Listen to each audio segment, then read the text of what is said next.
సుధా ఉమ్మడి వరంగల్ జిల్లాలో మూడో విడత పోలింగ్ ప్రక్రియనైతే ప్రశాంతంగా ప్రారంభమైంది. ఇటు 6 జిల్లాలకు సంబంధించినటువంటి పోలింగ్ ప్రక్రియను ఉదయమే 6 గంటల నుంచే జిల్లా కలెక్టర్లు వాకప్ చేశారు. 7 గంటలకు అటు ఏజెంట్ల సమక్షంలో బ్యాలెట్ బాక్సులను సీజ్ చేసిన అనంతరము పోలింగ్ అయితే ప్రక్రియ ప్రశాంత వాతావరణంలో ప్రారంభమైంది. సమస్యాత్మక కేంద్రాలలో భారీ పటిష్టమైన బందోబస్తు మధ్య ఈ యొక్క పోలింగ్ నిర్వహించడానికి అయితే ఏర్పాటు చేశారు. బిఎన్ఎస్ 163 ప్రకారము 200 మీటర్ల దూరం వరకు కూడా ఎవరు కూడా నలుగురికి మించి గుమికూడదనే నిబంధనను పకడ్బందీగా అమలు చేస్తున్నారు. ఎవరైతే ఓటు వేస్తారో వారిని మాత్రమే గుర్తింపు కార్డుతో పాటు ఓటర్ స్లిప్ ను మాత్రం లోపలికి అలో చేస్తున్నారు. ఎలాంటి సెల్ ఫోన్స్ కానీ ఎలక్ట్రానిక్ పరికరాలను కానీ లోపలికి అనుమతించడం లేదు.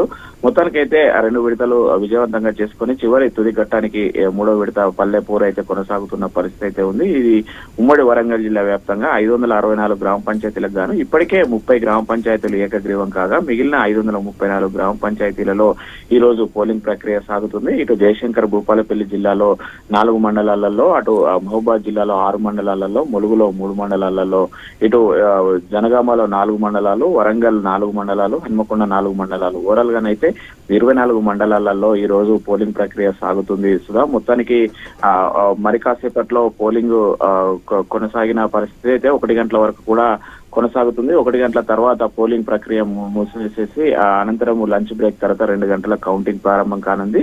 ఇటు కొంత ఉదయం చలి తీవ్రత ఉండడంతో అయితే కొంత వృద్ధులు మహిళలు రావడానికి అయితే కొంత ఆలస్యం అవుతున్నారు. మిగతా ఓటింగ్ అయితే సజావుగా సాగుతుంది.